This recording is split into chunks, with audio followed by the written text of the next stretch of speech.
So one thing I've not been shy about saying is how much I enjoy the Nintendo Switch. I've been a fan of the hybrid nature of the device, and being able to take AAA games with me on the go is oh so sweet. As a recent dad and someone who has to travel for work, it's really allowed me to get my gaming fix while on the go. However, there's been one thing that has really disappointed me, and it's the dock. In general, I find it to be too big, and it makes travel painful.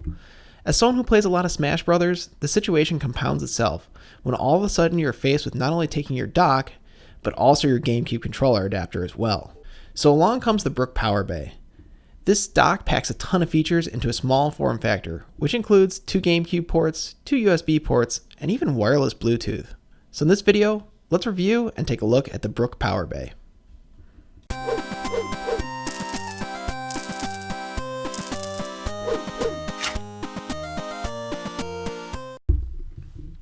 So before we kick things off, I wanted to mention a couple things. First, I received this item from Brook in late June, and what I'm reviewing might be slightly different than what is currently being sold at retail. For those who are unaware, Brook has been a staple in the fighting game scene, delivering some awesome fighting sticks and fight boards used on consoles, PC, and retro systems.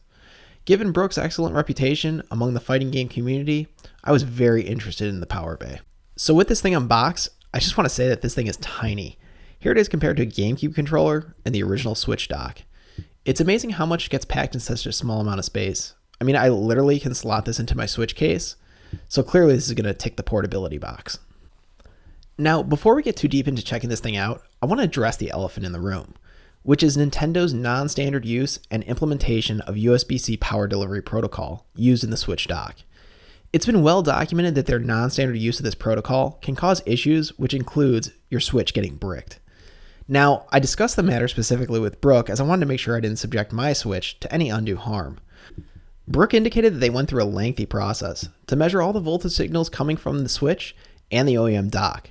Using the data from these tests, they determined the proper voltage regulators needed to replicate Nintendo's non-standard use of the power delivery protocol. The only catch is that you need to use your OEM power cable. While all this sounds impressive, Brook took it a step further, and they said if your console gets bricked while using their dock, they'll repair or replace your console. That was good enough for me to give this thing a go. Now this dock can do some really cool things, just beyond displaying things on the big screen. So first let's discuss the 2 GameCube controller ports you see on the front of the unit. Now when you first plug in your GameCube controllers into the dock, it'll first detect it as a Pro controller. Now if you want it to function as a GameCube controller, all you have to do is hold the turbo function on the front of the dock for 5 seconds, your controller will disconnect, and it'll reconnect as a GameCube controller.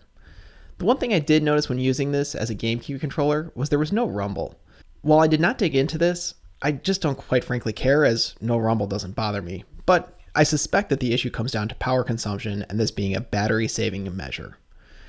I also plugged my OEM GameCube controller adapter into the front USB ports of the Power Bay, and it worked perfectly, including rumble. As someone who plays a lot of Smash, I would have liked every time I plugged my GameCube controller in, it be a GameCube controller, but holding down the turbo button for 5 seconds isn't really a big deal, so that's just like a tiny gripe. As far as actual gameplay goes, this thing works great. It was super easy to set up. I just plugged in an HDMI cable into my TV and into the Power Bay and plugged in my OEM power adapter, and boom, it just worked. So far as I could tell, the video looked the same between the OEM dock and the Power Bay, and there was no noticeable input delay. However, what turns out to be my favorite part of this dock is actually tabletop mode. I found it great to use in this mode as it allows me to test any new mods that I'm working on, hint hint, wink wink, as well as just taking a break from work. I can easily sync up my Bluetooth headset and take a 15-minute break to unwind. A cool added feature is the handle on the back of the unit that you can actually use to tilt the unit up or down to get the desired viewing angle, which is a neat add-on. The last thing I did was open up the unit to inspect the PCB. Under the 4 rubber feet on the bottom of the unit are 4 Phillips screws that you just need to remove and open up the unit to gain access to the main PCB. While video and power delivery aren't necessarily my specialty, the board looks really well made, and the only issue I noted was the USB-C anchor points could use a little bit more solder.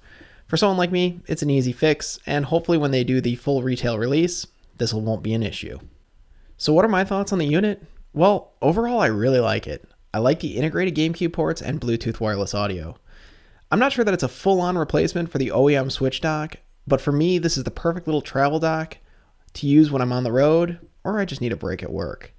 The integration of the GameCube controller adapter, Bluetooth wireless receiver, and dock makes it worth the $65 price of admission, as buying all those components separately would not only be more expensive, but it'd also be more bulky as well. As previously mentioned, Brook's reputation and warranty gives me confidence that this unit will work as intended, and I shouldn't have any issues down the line.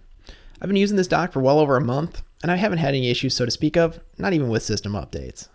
I've left a link to this on Amazon in the description below, so feel free to check it out there. And if you enjoyed this video and want to check out those Yoshi Joy-Cons you see here, make sure you check out this video linked at the end. Anyway, if you guys enjoyed this, please give me a comment, a like, and subscribe, and I'll catch you guys here for the next one soon.